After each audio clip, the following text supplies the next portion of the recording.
It's time for the Kim Hammer Show, where you'll learn how your state government affects you, your family, and community. Here's Kim Hammer.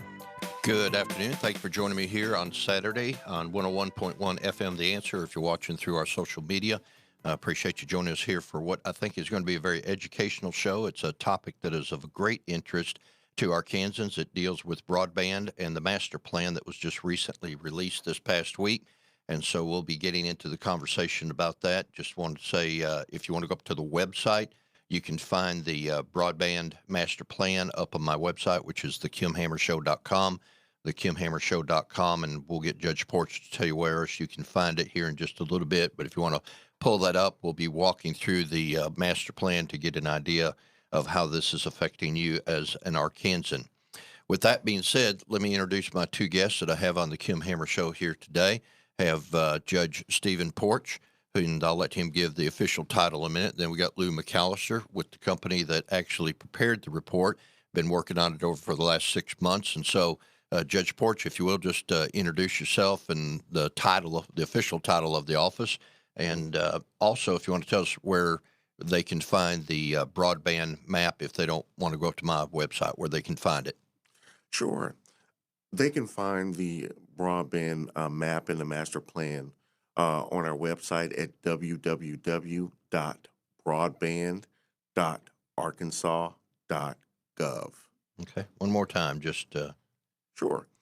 www.broadband.arkansas.gov. All right. Very good. You need to go up there and you go up to the Kim Hammer Show website, which is kimhammershow.com, and be able to pull it up. That's where I'm going to be looking from it. So, Judge Porch, well, first of all, I'm calling you Judge because you're a former judge, correct? That's correct. I was a circuit judge down in the 10th Judicial District. That's down by the Monticello, Ashley Chico, Drew County areas. I was appointed to that position for 2 years. Before that, I was a prosecutor, defense attorney, all in the same area. Then came over to the executive side to work with our governor. And currently, I am the chief legal counsel for the Department of Commerce, as well as their executive broadband manager for their Arkansas Rural Connect program. You ever have to use those defense attorney skills whenever you came before the legislative branch through all this process? No, I did not. no. You just sit there, be respectful, and answer the questions. Yeah, it has all worked out okay. It has all worked out all right. So getting into the broadband office, I mean, that's a big switch from being a judge, prosecutor, and defense attorney and all that. So you liking this side of it better than the other side? Well, I like them. I like them both, but this side of it has been more educational. There's a lot of people that you get to meet and broaden out. When you're judging, you got to kind of stay siloed so there wouldn't be any appearance of impropriety in what you do, because you never know who will appear before you. But here you get to branch out and see some wonderful people like yourself and other legislators, in which I also want to say, because I don't want to forget this, since we're talking about broadband and so forth, that I want to thank you and the other legislators for what you have done to help us in getting rules passed, getting money out so people in Arkansas that really needs broadband can have it. Without this collaborative effort between you, the legislators, the governor, and Secretary Preston, we wouldn't be as far along as we are. And without BDG and Lou McAlister to my right, we wouldn't be going further than we're going to go with this report. And so we're excited about it. I'm excited to be here, but I just wanted to mention that so that I don't get into the conversation without mentioning that, because that's important. Well, and just a little perspective for those that may not be aware, and this is one thing people need to realize about the legislative process and working with the administrative branch. You know, sometimes we don't always start off seeing eye to eye, but if at the end of the day, when the journey is done or we reach a point to where we've come together for what is best for Arkansans, then that is really what it's all about. And there's a biblical expression of iron sharpening iron. And I think that's a healthy process as long as it's done in a respectful manner and in a respectful way. Where it gets out of kilter is when people get disrespectful, because we all have different ideas and we're going to maybe arrive at, the destination in different vehicles. But as long as we get in the same garage at the end of the trip, then that's what it amounts to. And I think that's what this is a good example of, because, at the beginning we had some different ideas about how we go about doing this. But let's be realistic. We had a whole lot of money dumped into the state all of a sudden real quick. Yeah. That nobody realized was coming, and then all of a sudden it's in our lap, and we got to do something productive with it. And I think this is something that, because of what you said, the collaborative effort of everybody working together, people are going to be able to at least say, we don't agree with Washington sending down so much money, but if they're going to send it down, let's make sure it works to our advantage. And this is a result of it. All right, let me shift over here, Lou, and let me lay the groundwork. The way I got associated with Lou, I pastor a church down in Tull, and that's in Grant County. Lou, pick it up from there, and then I'll add in how you ended up in Tull, Arkansas. Our group had been retained by Grant County Judge Randy Pruitt down there to do a feasibility study through the UAMS Broadband Rural ID program. Pull your mic up a little bit. And is that a little better? Yep.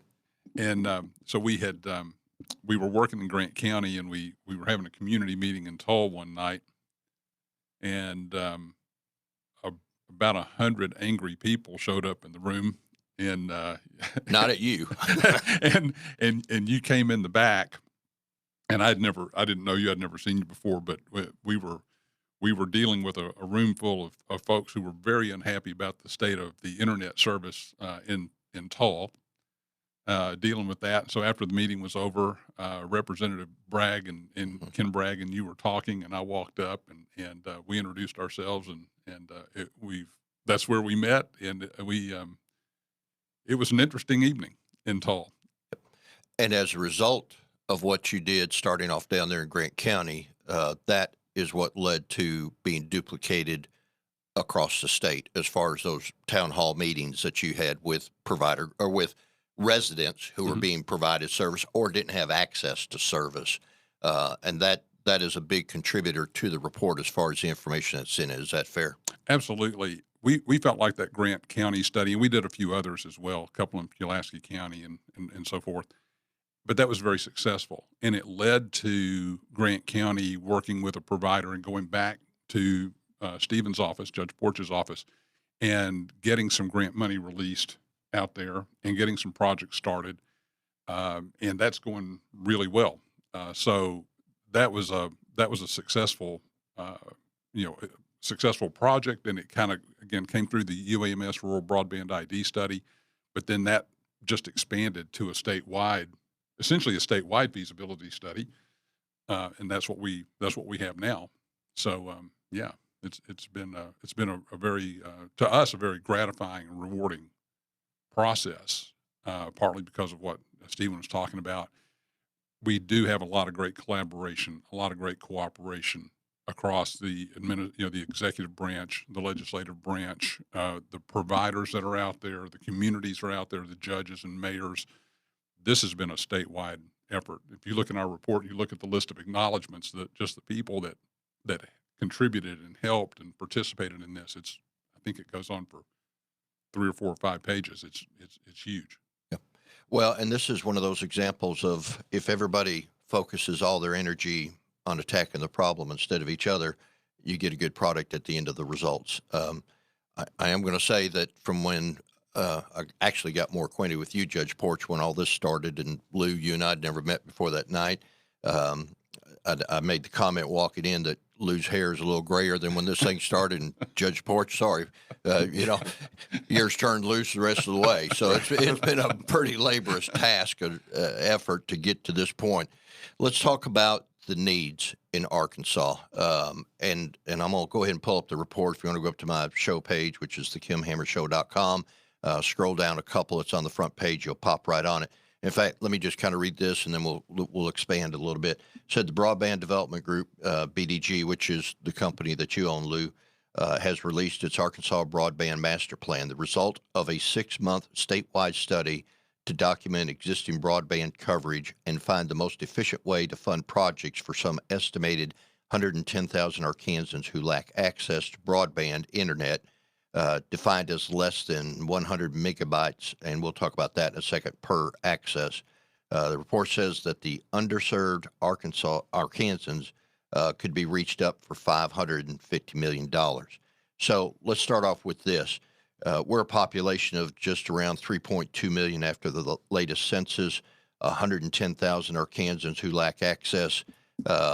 Is that the full picture of everything, or what? 110 against 3.2, that's kind of a small number, honestly, in comparison. So why is it significant, or what is it about the report that brings out the heightened need? Not to quibble over, minutia, but it's 110,000 households. Okay. So 2.5, 3 folks per household. It's a bigger number. The FCC shows us to have 251,000 households that are not covered by 100 megabit per second internet service, roughly 21% of the households. Our work that we've got into the report brings that number down to about 17% or so when we corrected the map. Then when we look at all of the grants that have been awarded of all different kinds, and there are half a dozen or so grant programs out there, we reduce that number a bit more, from 17% to around 10% or so of the households. So I think we're very fortunate in many respects, Kim, that it is a smaller number than anybody would have predicted based on the data that we were working from, the FCC data that we were working from. But that was part of the exercise. It was to get us more accurate, get us better information, get us a true picture. And I think that's where we are. So the bad news is we still have 110,000 households that don't have access to 100 megabit per second internet service. But we've got a path, and I think that's the real message here. We've got a good path. There's going to be money for it, and there's a way to get there.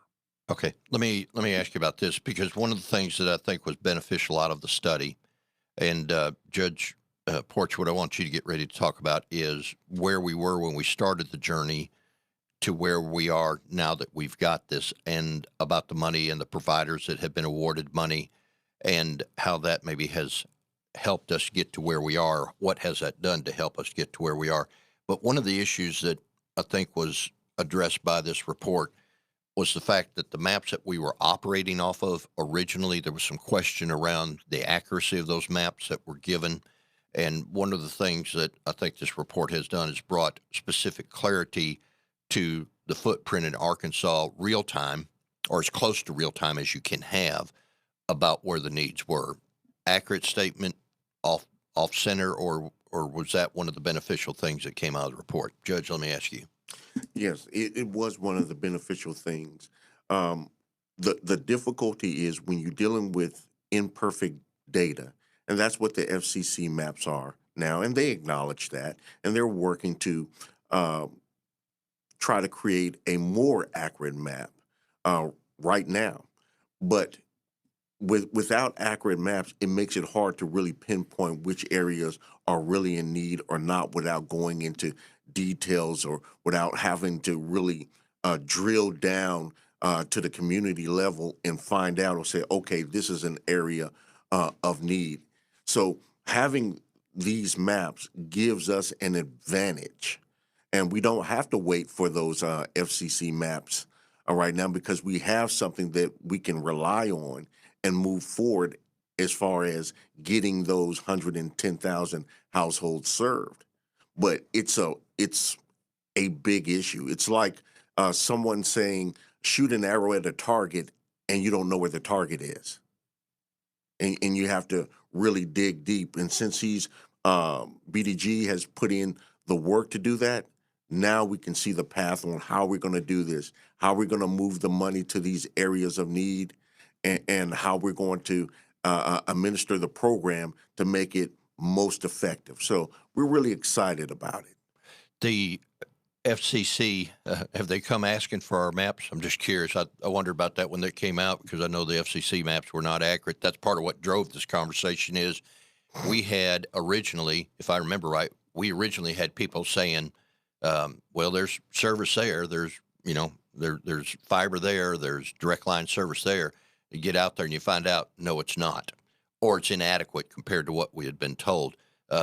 So as far as comparing this map to the FCC, you've already established this is a better map. I'm just curious, FCC asked for our map? No, they have not asked our office for a map. What they supposed to have come out with a map this spring, but they found that it is more difficult than what they first thought. Now they have pushed it to the fall, and I believe it may possibly be pushed again. It's not a simplistic process. Yeah, it's not. It's more complicated. So that's why I'm happy that we have our own map that we can rely on, because there's no telling when that map will actually be updated. Right. And what folks need to understand is that's kind of what drove this conversation for the administrative branch, legislative branch to get into a working relationship was that we had all this money coming down. We were giving money out to providers. We'll talk about UAMS's role in that because I think it'll be important for people to kind of understand how it flows. But without the accuracy of the map, of which we all knew that the FCC map was not accurate, we didn't want to be throwing good money after bad places or places that already had it, but we really didn't know.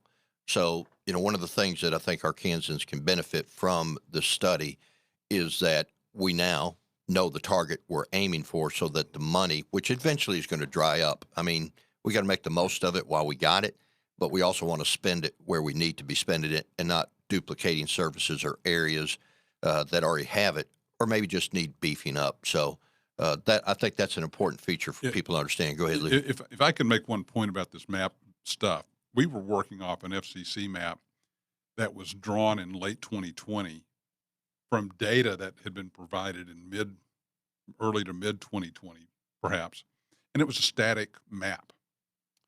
What we have now, what we have in the broadband office now, is a database that's been created, and as projects are completed by providers out there working with ARC grants and RDOF grants and all the other projects that are out there, and as money is allocated and awarded to be put out there, that database can be updated in real time, and so the map can be updated in real time, and so the map is never anything but a snapshot, and it very possibly could change every day.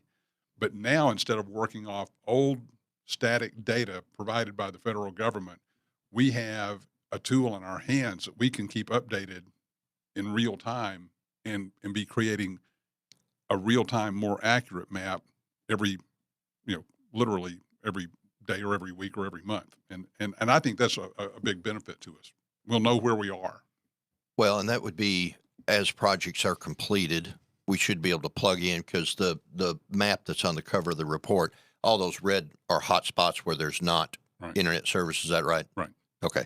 So what we'd hope to do is see that those pockets are filled in and that eventually we'll be 100% as a state. We see the map improving. We could see it in real time. Yeah. And I think that's one of the things we're very, very happy about with what we've been able to produce. Okay. Let's do this. I've got about 8 minutes, be 5 minutes before I got to take a break. So let's do this. Let's start the conversation before we have to take a break at the bottom of the hour. Let's go back 6-7 months. Let's go back to the past for a little bit. UAMS has an office set up over there, and explain to the people what the role of the UAMS office is. Well, they have a dual role with us. The first is there are our technical reviewers. We get a project in. They have to fill out this spreadsheet, the ISP, and we send it over to them to see if what they provided us is feasible. Will it actually work? That's the first part. Once they let us know that it will actually work and it's good, that's sort of like the final step before we get into approving the grant or the request on the application. The second thing that they do is they're the ones that monitor the project from the initial phase to the midpoint and to the final stage, and then they're the ones that will close it out and do a financial closeout as well to see how much money has been spent on that project. Do they actually go out and do an audit of the project? I mean, Mm, they check to make sure the equipment's there. They check to make sure that the power is actually to the, to the source. That's correct. They will go out there and actually fire it up, make sure that it's pushing out the signal that it's supposed to be pushing out, all those things. I'd refresh my memory. How is it they got put in that position to have that role in it? Well, they have a great telemedicine program that spreads across the state. They're very familiar with fiber. They have engineers, and the division is called IDHI, Innovation. I forget what it is. I One of those deal with some. 13-mile long titles. That's Yeah, that's right. But they were very interested. They had the capacity to do it, and it was an urgent need because when the pandemic hit, we realized that, oh man, Arkansas has real needs in the rural areas, and it was hard for people to stay connected, and it was hard for people who had to travel to Little Rock to see their doctors, to get their needed medications. It was a lot of difficulties. And with student learning, I'm sure that you've seen kids in parking lots and at McDonald's and other places trying to connect up to Wi-Fi so they can just do their homework. It just really showed the need that Arkansas was in. And we were happy in 2019, there was a plan already being developed to have a grant process, and we were glad that things were on the way for when 2020 hit. Say around March, things got rough, and we were glad that we had a mechanism to go out and help the people. Yeah, and that's one thing, COVID has certainly brought devastating effects, but it's brought some positive results too, because I think it has pushed to the forefront of a conversation of something that we all kind of knew was out there and needed to be done. We were behind, we needed to catch up. But the one thing COVID did was it brought it to the forefront of the discussion to get the priority status that it needed. Because, when I've got kids in my church sitting in our parking lot trying to, tag in on our internet service, or you got people sitting in McDonald's or not getting anything at all. And we're still going to feel the effects of that for a long time. Or people not being able to link into, telemedicine because it actually opened up the door to have a broader conversation about telemedicine. So for all the negativity that the pandemic has brought, it certainly has created some positive spin-outs as well. All right, I'm going to take a break here, and what we want to do is just have you hang on, come on to the back of the hour when we'll finish up. You're listening to Judge Steven Porch, who is the Executive Director. Is that right? That's Okay. correct. The Broadband Office of the State of Arkansas. We got Louis McAlister, who is the lead project manager of the company, went out and did all of the survey work for the last 6 months in Arkansas. We're talking about the broadband map. You can go up and find it on my website, which is thekimhammershow.com, or you can go up to www.broadband.arkansas.gov, and you can pull up that report as well. We'll be back in a minute on the Kim Hammer Show.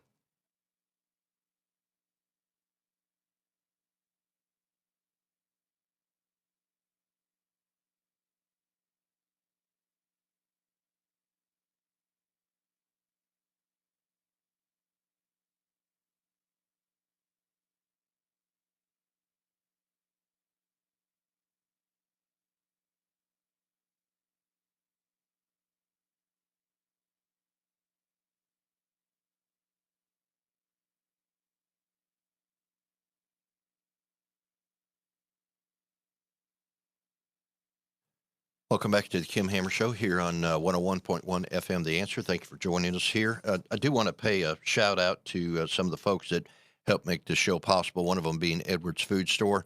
I haven't mentioned them in a while, so I want to give them some credit because I was in their store this past Saturday, and I want to tell you, if you want a good cut of meat, you need to go to Edwards Food Store. You talk about a great meat market. They've got it. And they also have the produce is second to none. Their shelves are totally stocked. One thing I like to do is I try to stay in good with my wife at home, so I'll go by and get the shopping done on Saturday morning early and get the biscuits and the gravy and the bacon and all the other stuff out of their breakfast menu there and take it home, and I'll score good points on that. So Edwards Food Store is a great place for you to go. You can sign up and get their weekly coupons and get some really great discounts. But again, they're a great store to go in. Always clean, always friendly, always servicing you to the greatest. And listen, for what you got to pay for groceries these days, which is not their fault. Thanks, Joe. You want to make sure that you get a good value for what you're paying, and you'll get a good value at Edwards Food Store. All right, back to our conversation now, talking about the broadband report that recently came out. So 6 months ago, there was a long line of providers that had their hand out for money, wanting to go out and go forth and bless and put out, fiber. And let's talk about it for a minute, because there are some strings that are attached to the money that comes down from the feds. And there's been some back and forth discussion about that. In fact, that was one of the things in the opening paragraph that I read that's on that report about the minimum requirements that have to be met if a provider is going to be getting grant money to put out service. So talk about the speed and talk about the requirements that come down with the money and what people should expect. Because as broadband is being put out in the state, there are different ideas about broadband, and some people buy something maybe, and they're not going to get what they expect. So educate people on that and what came down with the expectations with the money. Okay. I'll start from the beginning when we got the CARES Act money. The federal guidance says, okay, we have to make sure that anyone that doesn't have 25.3, which explain that for the simple-minded folks like me. 25 megabits per second download and 3 megabits per second upload. That's the speed that your computer takes in information, and it's the speed that your computer uploads information up into the internet. That was the standard back in when we got the CARES Act money.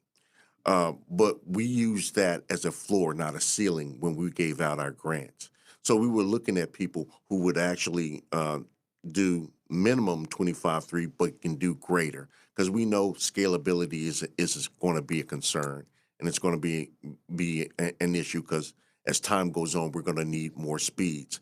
Clearly, the federal government acknowledged that, because approximately 6-7 months later, we get new guidance under the American Rescue Plan Act that says we want to do 100 megabits per second download and 100 megabits per second upload. They wanted symmetrical speeds. And in their guidance, they noted that more family members of 4 or more, they may need that for teleworking, telemedicine, so they can all use it at the same time.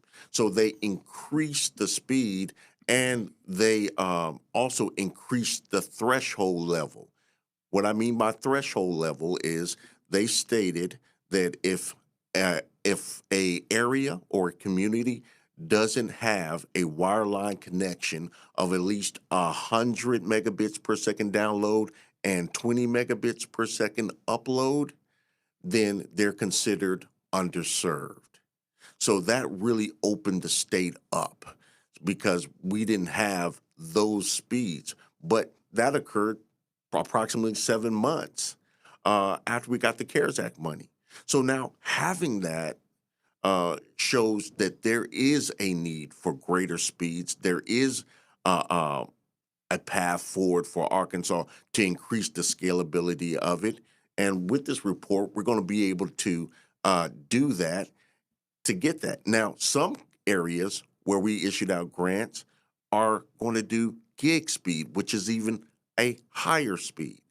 And so that means people are going to be zooming real fast on their internet service and getting what they need and be able to have a full participation on the internet, whether it's learning, whether it's telemedicine, whatever it is, whether it's your business. If you have a small business and you want to branch out by start advertising on the internet and delivering goods via your website, that's going to be great. And when I think about that, it makes me say, well, if we had that technology before in those areas, how many businesses would have been able to survive during the pandemic when it was at its height? because now you can ship your goods out to people and still keep the economy and things going. So what is happening now is a tremendous blessing for Arkansas, and I'm thankful to be a part of it. So let me ask you, the 110,000 that's referenced in that, those are individual households. Not the 110,000 are households. We don't know right. if that, that could be over 500,000 or, up to 500,000 if there's 4 in each household. Right. But are those that have no service at all, or are those underserved included in that number, or underserved a totally different number? Those are folks that don't have at least 100 megabit per second download speed. Okay. And for whom there have been no grants already awarded to get them 100 megabit service. Okay. Okay. So these kind of get to be pretty geeky kinds of distinctions, right?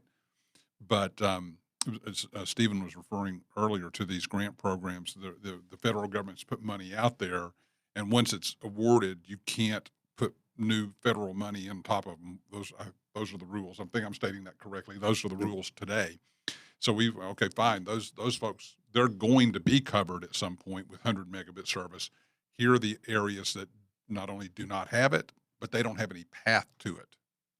So what about the areas, because this is one thing that I've heard, you've got a provider in an area. They may be the only provider in the area, but they're not providing good service. Right.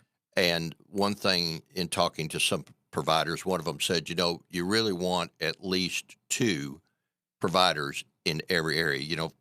Average person may think, well, you just want 1 because then you gather up all the business. But they said statistics show that if you have more than 2 providers in an area, you actually get more people to sign up for it because it created a competitive edge, made it more affordable. In the report, does it show areas that only have 1 provider providing service, and would other providers be able to apply for grants to be able to go in and lay in on top of that other provider in order to create that competitive edge? I can answer the first question by saying, yes, it does show that. The second question becomes a policy issue. I don't address policy issues. I give those to or is that going to be up to us to decide together? Yeah, well, it will, again, be a collaborative effort. The reason being, all ISPs that are out there, and they are the monopoly of a community. Explain ISP in case somebody doesn't know what that is. Internet Service Provider. Okay. All right. If they're out there and they're not doing what they're supposed to, in the definition of underserved, there's one key word in that definition that I'm going to bring out now. When it says that any area that doesn't have at least 100 by 20 service, well, the word is reliable service. Right. So if it's not reliable, then we have the option of going into those areas. And that should be put internet service providers on notice that, okay, if I am not serving my customers and doing a good job for them, then somebody can come in there and do their job and potentially hurt my business. So, and that's free market. That's free market. That's free market. That if you're not providing a service, the only thing worse than no internet service is unreliable internet service, because you're paying for unreliable service. At least if there was no internet service, you're not paying for anything. But to be paying for something and it be unreliable, that really gets under everybody's skin. And one of the things we point out in the report is there's not only an availability gap, it's just not there. There's also an affordability gap. It can be there, but if you can't afford it, it doesn't matter. So reliable, affordable, available. Those are that's kind of the 3-legged stool, if you will, of success for our state. Well, and I think we have a great opportunity in our state because we do have an identified gap. We do have money, and we do have a good idea about how to go do this, but we can get reliable, available, and affordable. Well, and we need to make it affordable, of course, in the time that we're dealing with now, where inflation is at 40-year record highs, and the supply chain demand, and we haven't even talked about the labor required. And we'll talk about that in a second, but the labor to get all this out there, that's one of the things the provider groups are having trouble doing, is getting enough help, that's skilled help, to get out and do this particular kind of work. But, the conservative side of me wants people to be able to go out and get their own internet service and be able to keep it affordable to where they can work it into their family budget in order to be able to have it. I wonder if the day will come where, just like you drive down the road and you see somebody with a pop-up tent that says free cell phones, provided by the government, I wonder when that'll come down the road as well. I'd rather work to keep it affordable and keep people in a responsible position to buy their own than for us to go down that trail of thinking we're going to give free internet service to people at the same time. That's a policy thing y'all may not want to weigh in on. That's a little bit of a perspective.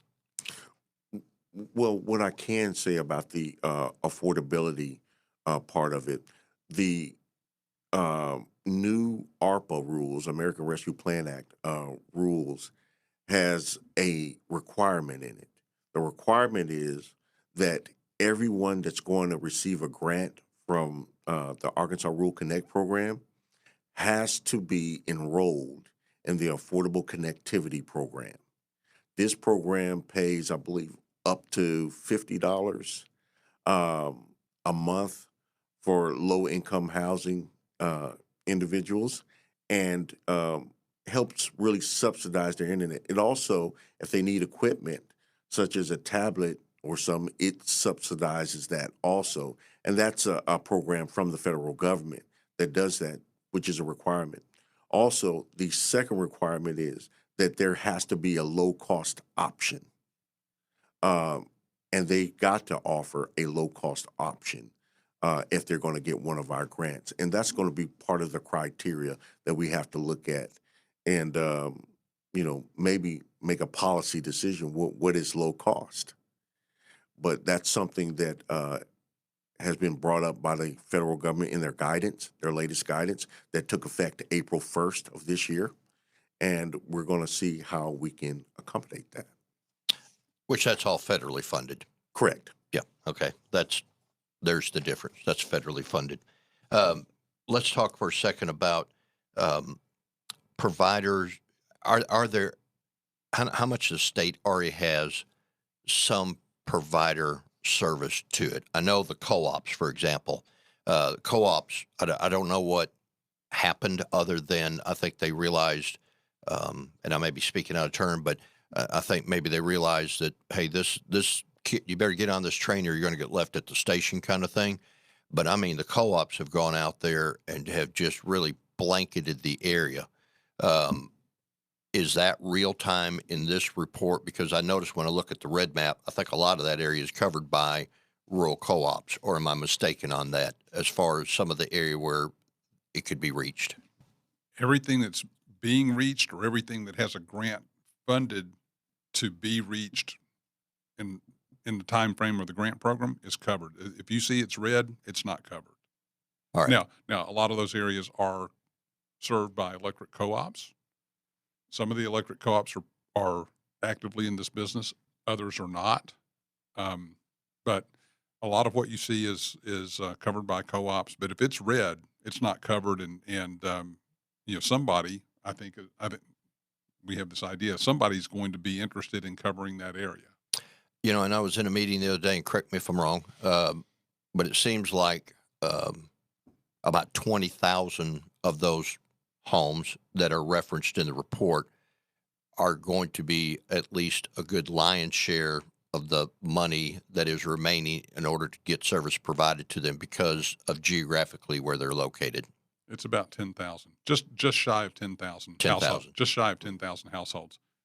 Okay. Those are extremely high cost. Okay.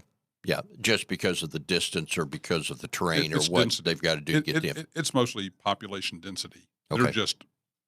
They're just remote. Okay. Let me ask you about something too technical. Line of sight versus fiber laid, to the home. When it comes to the money that is available, any restrictions on line of sight technology versus being required to lay the fiber to get it there? Well, the the money that we've been using, the American Rescue Plan Act, still lends to fiber. Um, the thought is that once we get infrastructure money, that would be more agnostic when it comes to the technology on it, long as they can meet the measured speeds. But we haven't gotten the guidance for the Infrastructure Investment and Jobs Act. But once we get it, we'll have more clarity on it. But for right now, for the money we've using from the American Rescue Plan Act, the lean is very strong towards fiber. Okay. And let me ask something. Did you, when in the report, do you identify, because it seems like I remember this from one of the many meetings we sat in, did you find areas where there was dark fiber? I mean, it was there, it just wasn't being used, or was that just a myth, or what did the report show on that? That's a myth. Okay. That's a myth. Okay. Because I remember that was one thing that was being talked about was. Yes, we did. And we looked, we asked state agencies, we interviewed several agencies, including DIS and RDOT and, AWIN, several. That's just a myth. Okay. And people may not know, when I use the phrase dark fiber, what does that refer to? Fiber optic cable that's not in use right now, not lit, and basically laying dormant, available for use. So everything that was out there that you found to be out there was in use by somebody or accessible to be used by somebody? Or it's assigned. Or it's assigned? It's assigned to somebody. Okay. All right. So I've got about 8 minutes left. One thing I did want to talk about, there's a sidebar effort, and Senator Jane English has been kind of taking the helm, been working with her some on that, about developing the workforce in Arkansas, because one of the things in talking to the providers, they are scrambling to find the workforce in order to be able to take care of this, because all other states are doing the same thing. So it's like every other area of workforce. It's hard to find. They are developing the curriculum. They've been having a work group that's been going on for about 3 months now, maybe a little bit longer since this all started. It's good to share that, like the CTE Center down there in Saline County is going to be a site location. I think there's 2 other site locations. They're all going to kind of take a little bit of the piece of the pie, and the curriculum is about to be approved for that to go out. Anything that y'all would have to share as far as the workforce and the needs, or that may not even be in your wheelhouse, but I thought I'd ask you anyway, either one of y'all. Well, of course, I'm part of the Department of Commerce, and we have the Office of Skills Development. Mm-hmm. That's been Cody. that's been engaged in meetings to help with that. They provide funding to help, and it's a real need because we're getting all these infrastructures up. We're going to need people to service those infrastructures and to keep it going and keep Arkansas developing and growing. So I know that he's being very proactive and having those needed meetings and making sure that things are going to really blow up for Arkansas in the best possible way. Yeah. Hey, and Cody, I mentioned Senator English, but Cody has been kind of helping steer those meetings too, and pulling together. And it's made up of provider groups. I mean, it's people that know the business that have been contributing. Education has been in the room, contributing. And I know like I said, they've been working on getting the curriculum together so that people can go out and get trained in that. And that's just one thing I would say to my listening audience is if you're looking for a good career path that's got a long future in it and will be good paying jobs too. I mean, for the technology, Lou. Yeah, these are great jobs. These are well-paying jobs. These are knowledge-based jobs. These are the kinds of jobs we want to create in Arkansas.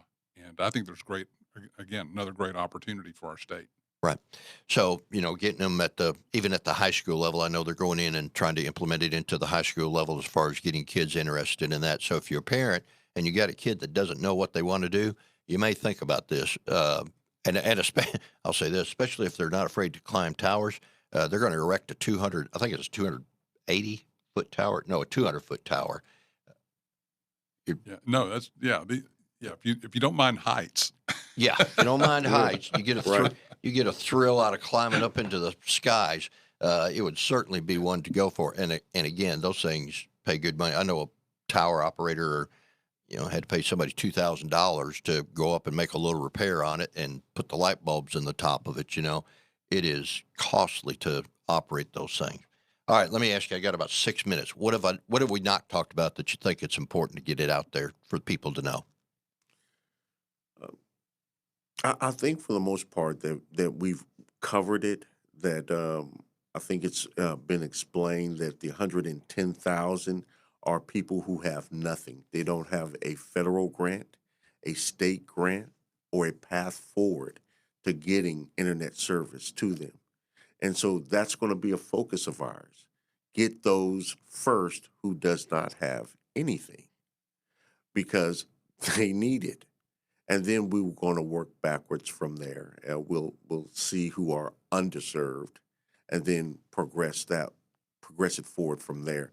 But those 110 that don't have anything, uh, that's where my focus is right now.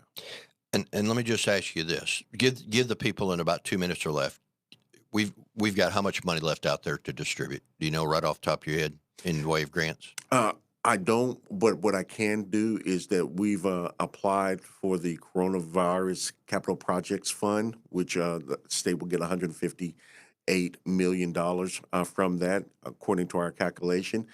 There's also the Infrastructure Investment Jobs Act, which will get $100,000 right off the top of that. And then once they get their maps done, they have a formula in there which should give us more money above and on top of that, which I'm not, I don't want to speculate too much and be held to it. But that's another $100,000 we're going to get. Plus, we're going to get the second tranche of the ARPA money in, I believe, July.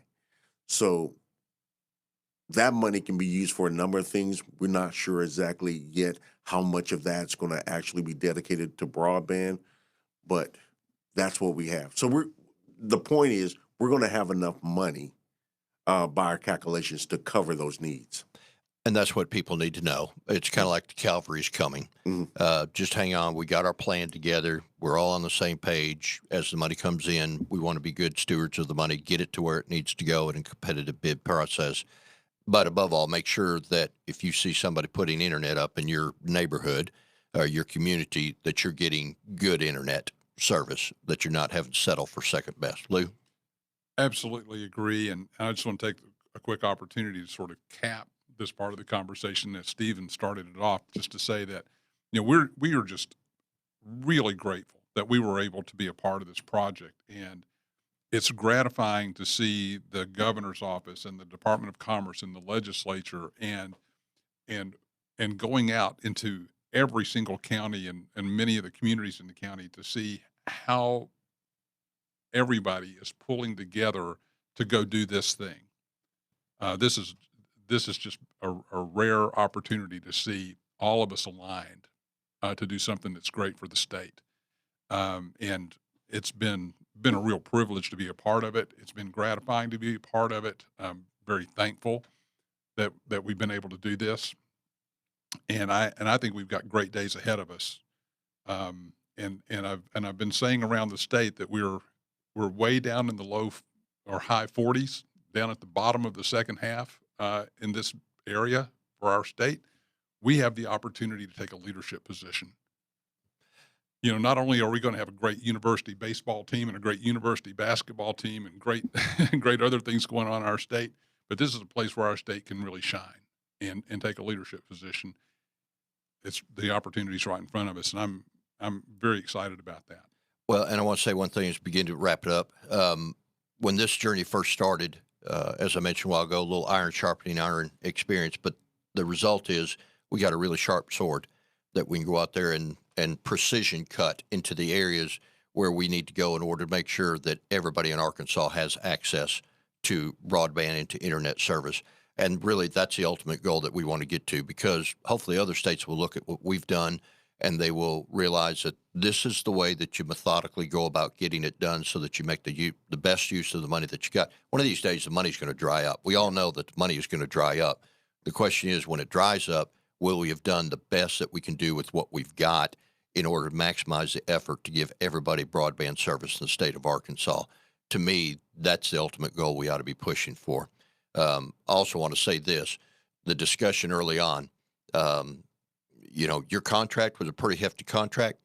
Your contract, raised the eyebrows of a few people.